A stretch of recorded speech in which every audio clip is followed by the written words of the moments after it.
yeah your Edema League no a bet power and more a sponsor. We are told say sponsorship no a 2 million per season. Now say breakdown in here $1 million a call for marketing, promotions, advertisement, and locker room bonuses. Sana FMI atiase. And the $2 million a season, 1 million a quarter, aka 1 million. Now 1 million I can see $300,000 for social corporate responsibility. For social corporate responsibility. And no bro madwene ne mentiase so kakra but yebeba so now uye no from aka $700,000 na sa $700,000 no emu 65% and ye chediama clubs no na 35% no eno no ebeye payment for referees, media venue officers, match commissioners and afi etc. Say na afi ami atiase now Joe mamem round chain near starting free 209 Globalcom Premier League sponsorship sika bemu any said your contract no entimi and run we yeah glow for opt out yan to asubium sika ne bi kura kamu akire ansa na em say normalization ekwakojiaba. Let's look at the value of our league and sponsorship so far ebemu. When I share your league now, we say previously, now because of how value was, whenever a sponsor, a company is coming to sponsor, or more projecting very top, and then Sikomu de Banso huge, and we share Glow the idea Omudi buy for 15 million now. Up to now, that's the biggest since 2008 till now. It's how many years now? 14 years now. The biggest sponsorship in our league now grew in 2008. Now, why was that happened? It's because someone who said this league value also because at that time, there were some quality players in the league compared to now. As just opposing that to say the quality in the league, quality no be one season, 2 seasons now or 1.5 seasons or although that time not still players Exodus were on there, but you compare the league 12 years back, 13 years back, 14 years back, 15 years back to now, quality is the same. And this is a public knowledge. Obi say quality no back then to now in the Ghana Premier League the same. And now you jitum say at that time now person which they say value no was so compared to now. Player Exodus was never ho. Until the end, man was so sad time compared to this time. Was because at that time not patronage high. Okay. And again, time and influx of this European competitions have take over a league. You're looking smart enough to come out with different innovative ideas and to me and capitalizing on that. And at that time too, we share the kind of investment and our league and comparatively and yet up until now as I say Obia Junior say on a chap player pair, the only option on him say or don't be collaboration or cotton. First now Obian say or don't be kotoko or beko has as good. These are the top clubs and on compared to now. Say and most of the into the business in Poa say has cry now kotoko ban the player one. Remember medium mambo. Yes, say Zika also and I say club or Tanzania and I say Somalia or the man we has no kotoko. But 15 years ago, 14 years ago, na or the has an kotoko and sana we are now a call and at that time league no more. At that time there was Inkum playing for Kotoko. There was Eric Bequin. There was Ajimambedwe Efimu Baye. Kojua Samuel. But that these were players they don't call World Cup.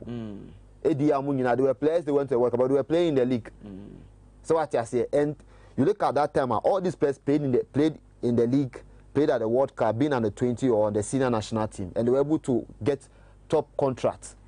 Time now, so there were compelling factors for football fans of Obeko Stadium. Obeko Stadium. Time now, Kojua Samuel Liberty Professional. After the World Cup, no coordination.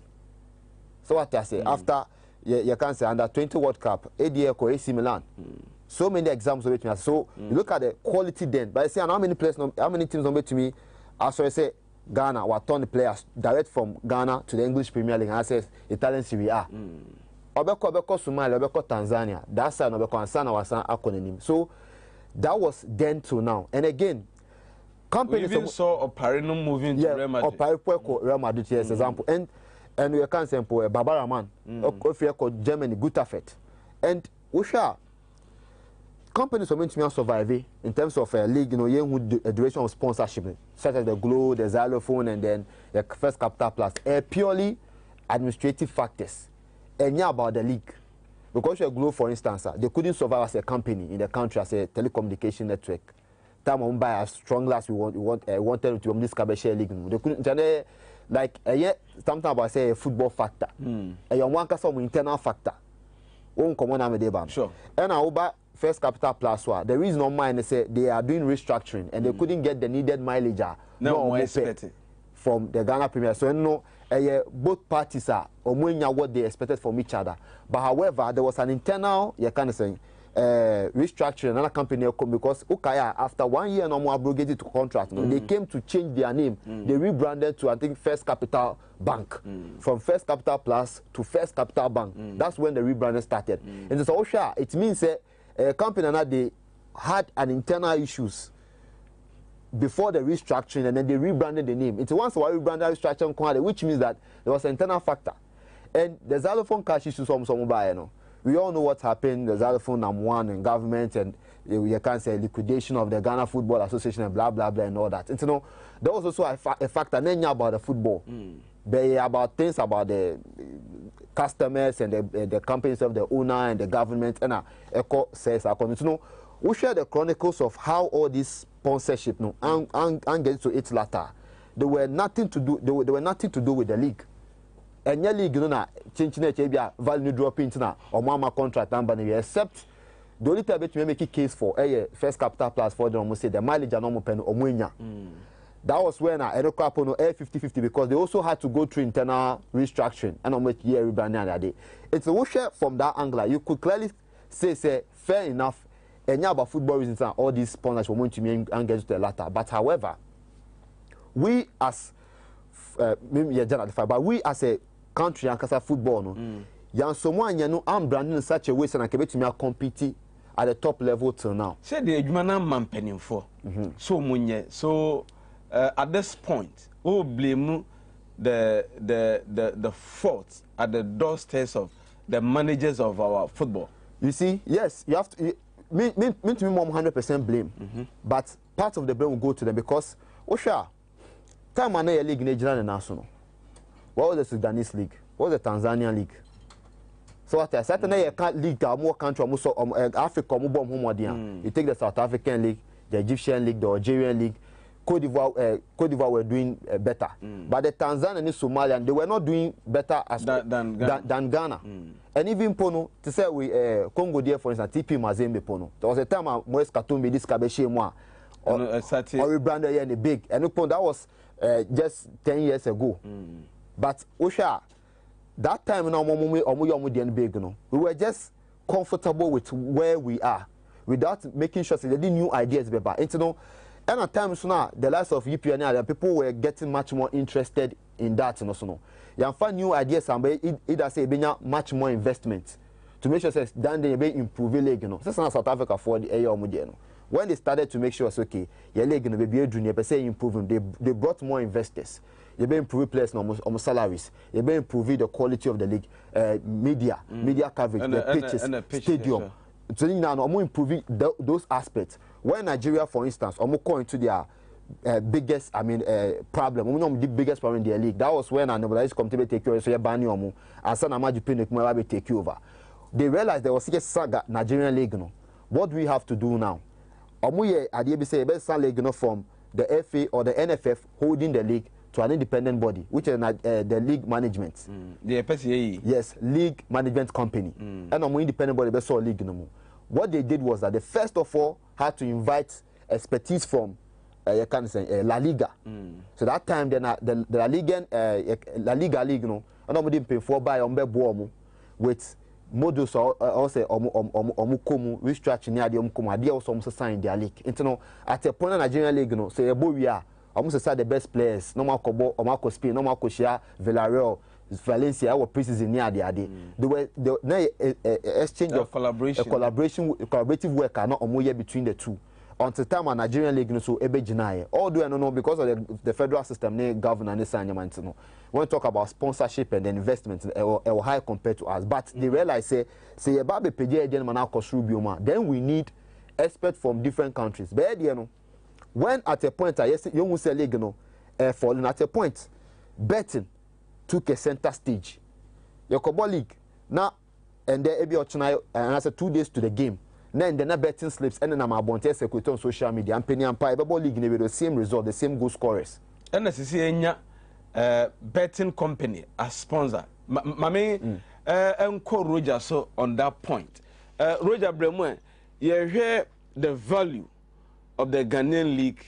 and sponsorship value no aquaform in your view sponsors na ebano wo mu na enye omadwuma yie na odi sika be share league mu wa sign a contract na you can't wait for that contract to run out then again would you say ebia FA na emma sponsors in the reason to abrogate those contracts yeah contract no yenwie osemasore film First Capital Plus for example was expectations and now or pay free Ghana Football Association saying ko benya mileage no emma and ya tete say even marketing branding advertisement in local room bonuses in Yanka I think say FNNK say take charge no the sponsor rather and yes anyema no you know where do you blame the issue baby ehina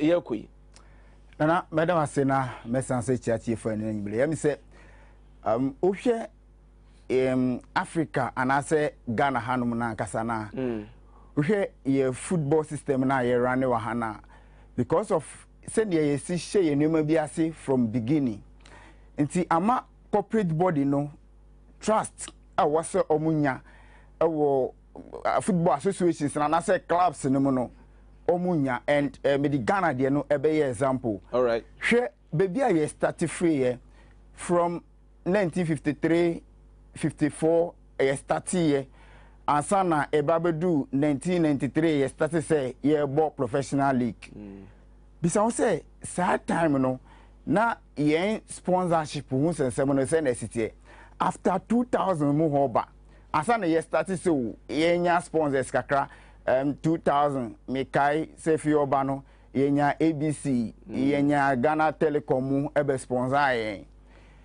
free one mu ediba bisa won say satam no ni yenya players say na Joe can say the quality of players are na that time no ni use no satam no ni yenya the quality of players no edie na na ema sa players no that time no ni yenya sa quality na na yehia na microphone ba sponsor at that time no e bi kro mobile bi asika kran chere ni so coach nana enu question a wose ye bisa ye ho say that time no e dey na ye ni right a e ma ye nya players e bi ko La Liga e bi ko Premiership e bi ko outside Ghana e ko si akan and omo ye so omo kon so omo ya they are the same players a omo boy national team at that time no ye nya players wo ye local league mu a no omo boy national team enti dey na abenti ene ye player sorry woko Azerbaijan oboko Sudan asatam no so Tanzania no musatam kwa ne ye carbon na no mu nka ho enti die na ne yenya ne yi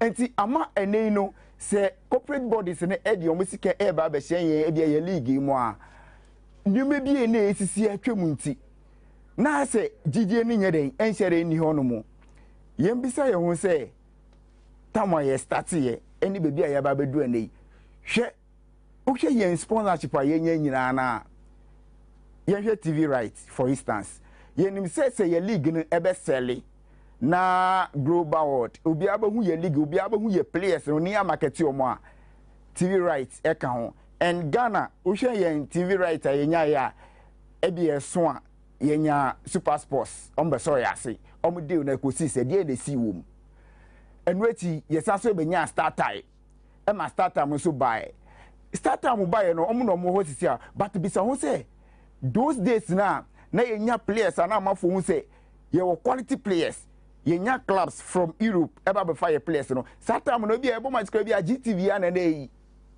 but yetimi ye den e market ye players no e man crofo ba beto nti enei edie na abenti a e start time e close to $70 million aba be sponsor the Ghana Premier League but manager se company bi be wura mu a company de benya onya yentimi market ye players etino anu ne the entire here anu ne ye pese find out anu ne ye pese identify anu ne ye pese ma ahwefo hu se problem DNA problem no DNA or how no ufrase kan say emma a chronic history 57 Enomoba 93 you started professional football na 2000 eba you shall see nya sponsorship nanka you expect to say ebe kwanimu na ade na ye kese no all of a sudden ade no atiko drop yenya kura na akoye peanut entino what is the problem and how do we solve it so minim say what's the problem what do you think is the problem one yen club administrators na ka ho ena ohwe the market na yedi ma ye league no e ka ho entina because ball start time ni Super Sports any those days na GTV na ye league no ye hu party ani enya nti GNT na nei say bia Super Sports eba be sponsor ye league as a media right omu na omu hold GNT na sa manage ni enya a company bi beba say bia enfa na say obi ti set am global combine edu baby no sponsorship no o work out First Capital Plus buy ono say work out Zara funfo buy ye hu ye nyina ye hu de kokosi ye enti mi hu ni say one club administrators ne ka ho hwe uko North Africa club it say lali club na kasa enye ni league no ono kasa ye value no ni value na kasa wonim ni value e more than $19,000 e we lali uko ho no ma onim enti ene the modern way you run football no onim ni $90 million and 19,000 $90 million yeah $90 million enu ne elali value sisi amelo kasi 19,000 me kura me 90 million oh enti onu say no okoton player hwe kotoko sisi omo wo Sudan ye omo we omo ko elali facilities omo akasa ko hu ayela facilities omo akasa ko hu ye no so amazing enti such a club no say or the play be na say okoton player we Europe a ombre enti me no say club owners no eden e ka ho omo niska omo be develop me facilities club here to exist. Is that what you're saying? Yes. And you know, would you also advise Abia Miniska dia ana yempe GFA masaba ho overcast GFA emfa threshold bi ento say o football administrator and now person venture into football business this is the amount of money as I say a dog football or account and then run the football because we've said it over and over again.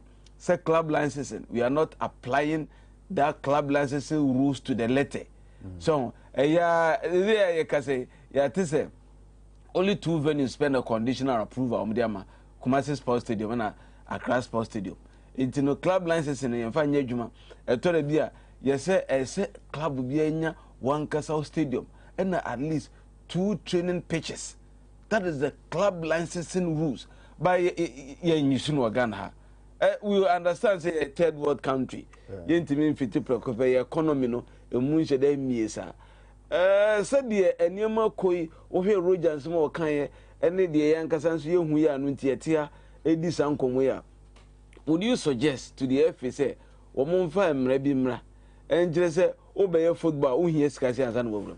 Well, I mean that could be one of the requirement because the truth of the matter is that ultimately run football without money. Football multi-million-dollar business. At the end of the day, also we invest it to get your money back. And I hear most of your club administrators now. You see, most of them actually at the end I say because you too much juma. You the boy community no talent talent no so munya we penjina. But as the time goes on, a full-time business.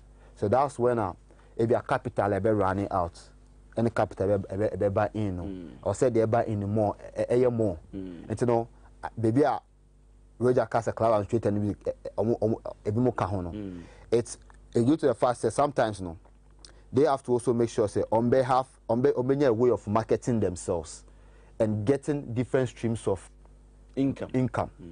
Having a different streams of revenue no Emma club no Emma one Casa club nenya value and at the end of the day no you maintain your quality. For instance share clubs be to say El Ali for instance your membership card standard one your student there membership card and your VIP and your VVIP and platinum we have membership cards and there was clubs fans are subscribing to come and watch the team train club and the match and stream and after no transfer get proceeds and signing number so you look at where omunya all this their streams of it plus omu TV right there they are doing baby omunya a big into the way the kakraba way into the table of 360 no it be the 10% maybe the 5% maybe the 3% but there no club no the only man say ya share league as here waji get proceeds no kwapoli has no kotoko no muje no more omunya more if you are playing against kotoko yes and obenya no more but omunya muje nkaka hwedi no any player transfer and to some extent sponsorship and clubs no can any sika omunya form their own respective sponsorships. Okay. So all of them no they come to feed on one sponsor and a pair FNA diaba no. Okay. So it makes the whole money na FNA nyano to sponsor these 18 clubs no. Okay. A very small amount these clubs to run their clubs well. In time they no your bosses if you na no player ba ko e shine player ye ton wako na skaba. But na nke won say besa you need to have people young guys some more good ideas to come and help manage the team. Manage the team in terms of some of the new ideas about multiply your streams of income. Team nankasa was so nankasa ni TV obe producing nankasa ni production. For example, House of Folk TV. Exactly. Olympic Kotoko TV. Osi enya sanya mano. And I just obi ntimi nko stadium obi timi subscribe ahwe matches. Wahwe and no okaya when Kotoko edi sick by and Nana Yamponsa also money FNI nya issue because of TV riding and all those things. Those two parts of a rift between the two. And I think that's why I can say FNO so no money clubs next sit down. But most of the clubs didn't see the lights. Okay. But the thing is that say bigger calculations. Now say club bakwenya 250,000 Ghana cedis from the FA for the whole season. One to so because we the first Obenya 250, we the second Obenya 150, third 80. But scanner here be mamu for the start with the $30,000 $30,000 on the moment.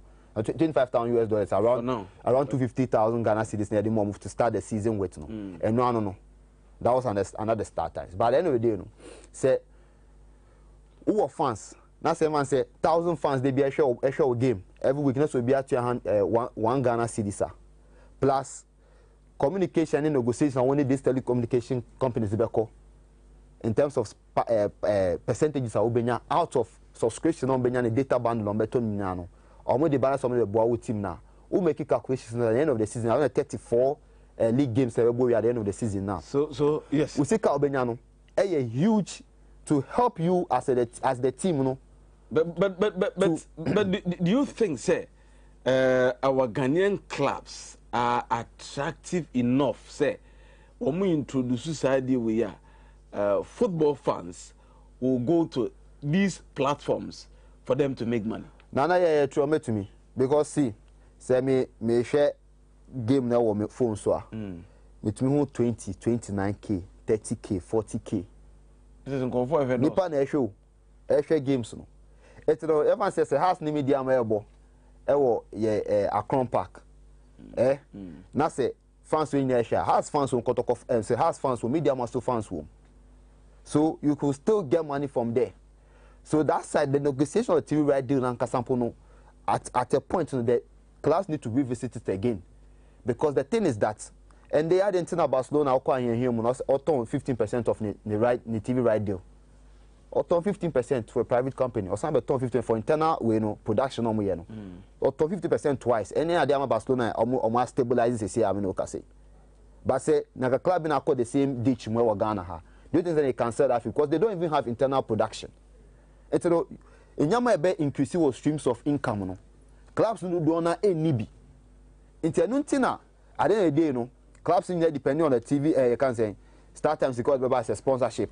Now you know you can say place a beton now or 1 or 2 sponsors be a yacho guna tire and it's just as name ye. But other streams of income then soon. In terms of clubs they be almost struggle. And that is where also clubs and they have to come into the party. You need to sit down to understand. Say, send your games na econo, and your grow. Send your football na econo. Fast pace na run no. Yent na hosa India grow some clubs me between. And they, why is the Tanzanian league so attractive? They attract big sponsorship near there. It's because omwenya new ideas of running the league. And at a point I hear there no, yeah league no, you call from no. Yeah, if you call from that was the Anas expose time. That was when I did that yes I rising you. When we were rising, that was the time I was expecting say everything must be restructured again. Necessary. But the only thing Obia aware yes was the status and the regulations of the Ghana Football League. Now what? Mamen call Roger Soba. Roger Bremwe. Ya can be Eddie Afa near Sese clubs in the year.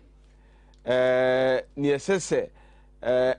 So atoto now enche besa ko screen so na ya hwe breakdown no bio ho na minim se ye behwe F so adwuma wo ye edi aboa clubs no na mo wansa na ye beko no na mi busa bibi se mate football club sika me na me di hyemu F na run football mo mara wo mu na hyehye your local rules na fe ye the FIFA de no ewuro mu amana dimu now empanimfo take decision sometimes wo mun consult clubs can ye bobogu na FD no na ebegina ye value ye ka se etiba for me ye de soboni bia bo clubs onyini se F so waso die Nana FA was sudi papa. Asudi ayeda FA for no so one. Say clubs in na FA no ho. Sure. Say clubs ni ho a. There's no football association. And he say oh yeah FA president.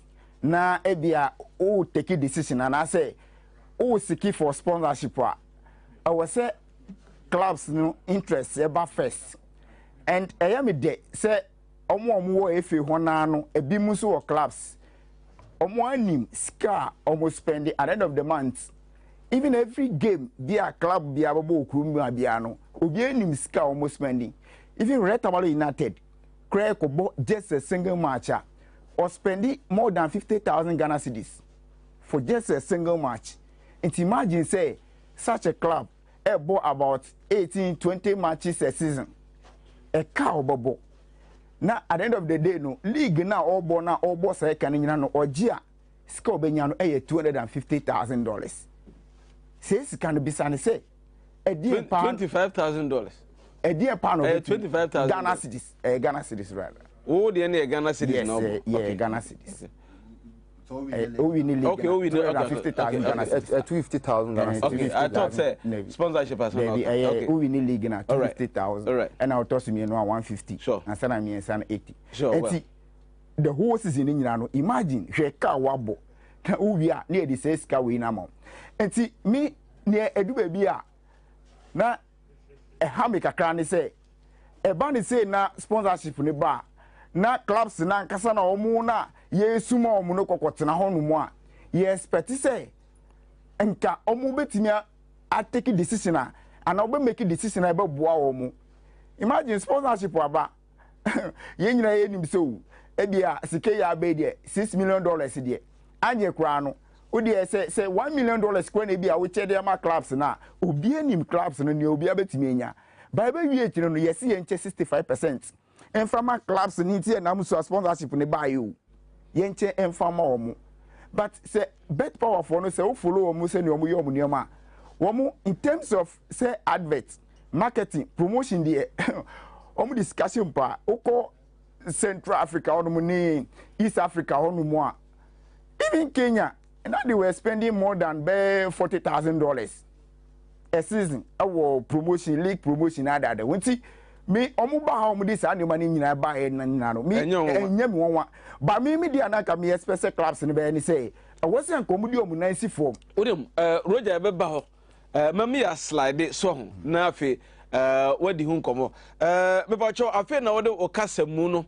Ato TV XYZ kasamfoni so we Xsports profile can say you me na ye de etwo wo mofiefie mu wo Ghana ha na afia ma no ne baby biada ya wo hwedwumadi minim 16 administrative regions wo my Ghana mu de obia de ne channel no Ato TV XYZ wo hwe na mum empani se kwancha de fisika ne de yo yankwati aduro mra eno ane ahahan yanti ewiro mu enewo nti nyimako biada roma eno mu aso asene na ye de Xsports profile etwo medican abo kase se Medimosis Clinic and Prostate Center honmo na bema o prostate sebi wonyu so yie se de opa wo call mitimi abo wo to anamo enne ansa na sebi ye de ye friend takita ahye obem mu ansa na watimi adwonso nti no honmo na kokwaji wodu sanso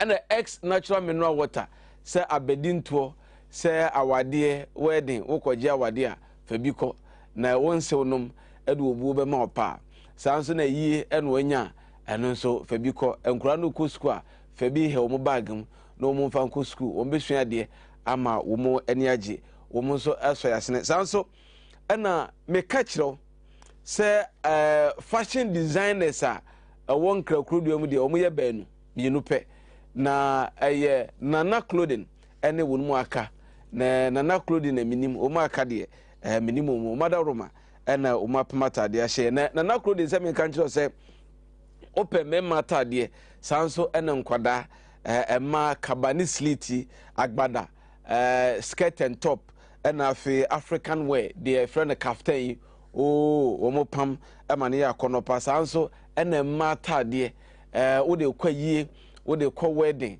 wo de kwa bedinto ana sesabi obi bia firimu na ukugya no kwan a wo betimi apam kama e de ama de na clothing say biom ne se wo ye babunu youth na opese wo sua adwuma ne daache wo de bo bra wo se bra so yo ba so ye be ma bra obe kire wadwuma na wetimi asua adwuma yie pa ma opama tade e de sen ho na enhome na wo kire mu a na clothing say na sueye e wo ameche masalachi ya ene power filling station edi enimhe was a friend I was 0553 7678 79 0553 7678 and 0574 5151 53 0574 5151 53 nana clothing baby a ye pama de mon na ehyew na obi san ho a this otwa nani esan ebehwe obi no Afro Cine Network se men kan kiro se we die a television channel aba sini nko a movies nko a no mu yi enka ne tete ye na ye nananom ene ye papanom ye nuanom ye ofanom ye nuanom mpanimfo echi ye tenase na wo mu to anansesam kire ye na wo mu kan busua na bakwasam de kire ye bibifo ne ye ene se de si ye ne ye niema de kire ye ene XYZ Broadcast Limited yakofa foforo aba ye de abefo kwan so ena e de communicate our stories e de actual o movie kwan so enti no ba behwe sini na wo atimi ato na sini bi te se ye pure romance pure drama action movie comedy ena afedi ekeka ho nyina no Afro Cine e de bro na so wonya HD plus decoder ansa na on say timi aka Afro Cine enti no koto decoder ni bi at a fee of 150 Ghana cedis wonya HD plus decoder na chim fato channel 115 ahono ena Afro Cine wo madaroma ena Xsports profile ye de ebro producer slide breakdown no mame for Bet Power League Roger Hwade Bet Power at the $2 million share a season mu every season eno na Ghana Football Association every clubs any age see be $2 million in amaye obi afa calculator a calculate $2 million divided by 18 ntina no no benya okoduru ya efe abona kase say $2 million no $1 million US eko marketing, promotions, advertisement, and to pay local room bonuses. Na ade man ya yam hihye ne say $1 million na omudi di say adwuma no bet power na nkasa bet power no nkasa na edi sika no hye ne ho edi say adwuma no. Now ye nyi sa $1 million no film ye ni sa nkomo na ansa ne aba the other $300,000 which is social corporate responsibility. Now $1 million na ade ne yamfa ma efe no mo no sa marketing promotion no omo aye omo product no omo a league ni omo product no omo ma anya marketing no does it tell you say emre bi atwamu no efe anya ne nyama yi enu nti na bet power etu sa na mo nana a clear example because start time ya omo ye media holders ma ye league so omo buy omo ka kire say all the 10 regions no sa time no omo be pitches amai all the 10 regions mpacho ohu pitch ne ba kwa yes nti every organization bia no before obeka say or invest in sika or baby a o fe chire edidi nkomo bebre because say no kra ka ho nti na edu baby amam for say na say draw for mu nkanse papa mfa league no ho etina league no ye pesika ye nya a clear example na ade no because bet power na wono enim sika wodi awura Ghana league ne mu no on betra on mu mfa $1 million enkwose FA pani bi nsa na at the end of the day no oko na ebi okoye reporter no okoko chia pitch say yesi ebesi pitch ba kokore ni ho enti wono so sanfa ne sika ma na sika na enkonkwose ase fa he se fa he wonim no enkwose ana enti onye enti se sa na tie dia eni ono ankasa ebe hu ko obefa so a obe disperse sika no na at the end of the day no enkonko ba say ade o kan so be ye no ebia sika ne be wie no na ebia klabo na bi ebia peni bi obabi na peni na diye ono tika akese AC mansions na players na omugina park no so omo yesi AstroTurf lock room bonus ye di ma omo no nyina no sika ne nyina anko enti eni ono bet power na kasa be na ade enti bi fi se sa nneoma nkitinkiti na emre bi atwam ni ye ya na eye mistakes a ni ye incorrect no eno susanso na nei no yenya ene abi ade ba ko wo ni se bisa won se edie ne bebe nti a bet power abeka se or sponsor Ghana league net is we hu bibi o so to say we hu bibi because such sponsors we scale by ye na say enye bi ache ye kra ye fi normalization afi na ne ya ba last season dia ye boy ye sakoda na hwi ne so ye start am for na no mo ye de mo boy kakra nti say bet power akase oba be sponsor your league no we hu bibi but ne nyina nso ekobegina ye mpanifo no so because edu bebi a no kredie ne ade encourse no companies no mu nyaaya anko mbeba but edu bebi a no mo dey almost so twetwe mo nti bi de kakra meka ne se sa bet power de ya ebe no empanifo nyi omu nneoma yie se ne ebe ya other corporate bodies no ebetimi aba enkonko ba se yesi o yesi pitches e wo pram mimiti ase wusi pitches e wo pram a eye ebeboa ye players ye league no ebe kosuru but me dey na me feel say senka company no e wo bibi say ya ono ankasa enye na de me ma won fan be sponsorship money nim yes so ti ase because me even first day na omo aveli omo kan say bet power ba sponsor your league no even Ketty na ankasa o kan ye say ye $6 million e no omo di abese league nim meanwhile when me say $6 million na nye sa na tie e $3 million aren't na obobo $6 million oh intimidate meka say ho ni ade a meka say me kakra me de na etire ma adwen kakra but eno na me di kankan ye no omo clubs na ankasa na omo na ade ne for omo ho no omo ti omo wa no ma akwakwose Joe quick one ye beba sa $300,000 for corporate social responsibility namum ye beba so namum be so touch on that $1 million na eco promotion advertising any marketing no no. Do you overcast FA aye better negotiation be on behalf of the clubs, because putting $2 million, then announcing it, after the announcement, then you take half of the money, say me do promotion. Na what year physical would be sponsorship no. Then FA assign such a deal. Would you say FA anye negotiation papa on behalf of the clubs? Well, for negotiation, the true say it's not the best, honestly, because although Sikano on the face of it, 6 million for 3 years, Luki has time, because that's what we've had for the past since First Capital Plus time, 2 million per season. But to take 1 million and then in a 1 million now they be more monosono, we 300 for the pitch. That's where the whole, you kind of confusion lie at, because the thing is that for social corporate responsibility, that one should depend on the company. But say 700,000, a more being a baby they cheer referees. Oh, a baby call referees so, and with this say around 250 something they call referees so, and I said 300 something they call referees so. Then clubs no se combine be around 200,000 Ghana cedis. That's scale beyond the channel, say a little above 200,000 Ghana cedis and on Benya for the entire season. Meanwhile, car clubs in the board at the end of the season, no. You can't say a bit more than that. But I think say where FA some looking at another flip of the coin and they say we say the last time you sponsorship which was a xylophone cash and buy no. So that time, the complete season, your boy and Sana 2017-2018 league na xylophone for Besumo. That time, 2016-2017, there was you can't say Ediana start on winning league, But that time, you win and pay.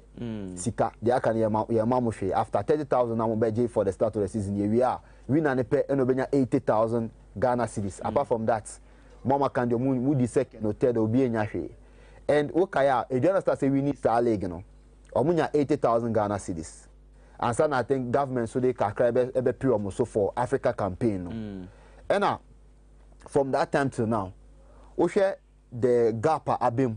Young normalization committee, young NASA expose, young completed 2 seasons. And 3 seasons cry because one was when an NASA expose be tomono. And another one was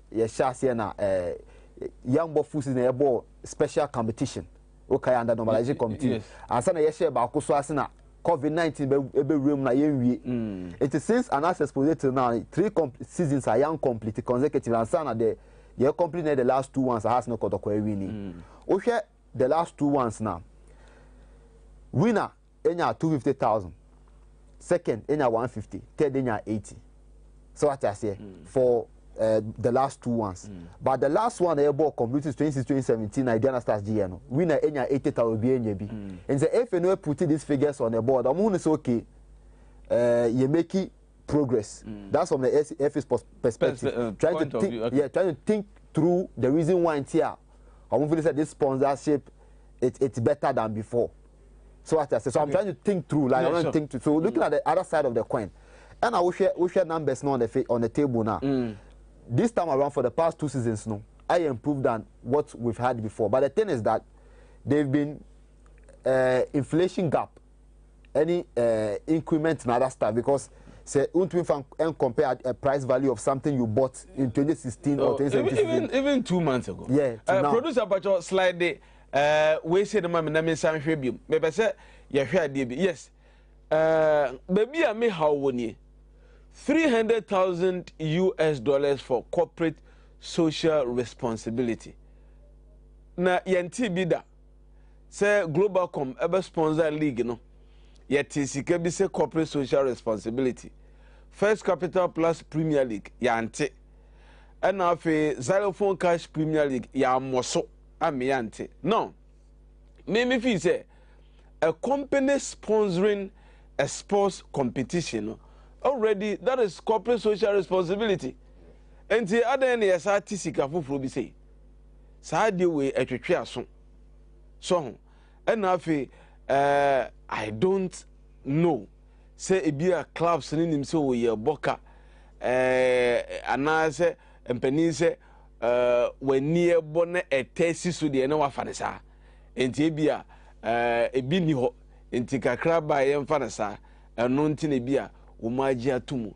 I find it extremely difficult to understand that line. Number 2 no $300,000 for corporate social responsibility. Very, very difficult and quite unfortunate. Very hard for you to think through it very well because the thing is that story na nkasa say what table no na enye clear. Enye clear ma Ghanaian bi a chere say 6 million for 3 years. Now better 300. And they see pitch. Now, is it going to be applicable to the first year? You see, that is why me busa a question say, would you say FA a good negotiation among clubs? No. You be invested. Let's accept their words. Say, when we invested, adayene na nasa food do the inkomo. He used the word they say, when we invested, they are investing $2 million into the Ghanaian league. Accepted. Now, when we invest in Ghana, where are your priorities, FA? Pitch now, Omukwasi, our pram no. Is that where your priority lies? Makwain, Ajiatum, and I said the brand Ghana Premier League clubs, no, a honor priority war.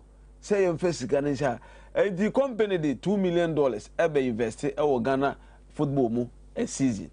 It is up to you, the FA, to do good negotiation and tell the sponsor say, yeah, you how na to table is wa. A hana ye lay premium on. A hana here, a hana ye far a babuaye. A hana ye yen say I bet me ama clubs and a komu I how no muswanya ni JB e dia ye adwuma. Already clubs you want to produce players man national team. Ya mo mo hwe. Yeah. So na meche no, won betitu mo mo wiru mu. Sika banso a baby ese mo advice sponsors no mo sika je hye no. Local room bonus. Ada chips I say local room bonus no, omunya ya ke eventual salaries. Because problems any complaints a omunya or PFAs no. Ni nyina ya salary payment, unpaid salaries. Na intina me say for the FA ni there for negotiations no omo anyade but however no wo hwe 300 we am kwakosi page na a non starter although pitch as bed power page fine to recognize them, but the thing is that there's always FIFA Go projects, EDC projects like this. And again, local room bonus ne $1 million some kwakoye advertisement and yeah. Aka 15 as we speak now. Aka 15 days to the start of the league. 15 days so. The only significant idea change to my and the logo no master. Logo no master which was this ago the new logo by. And the start and the end of the league. Start and end of the league shadow. Shadow and the fixtures are some.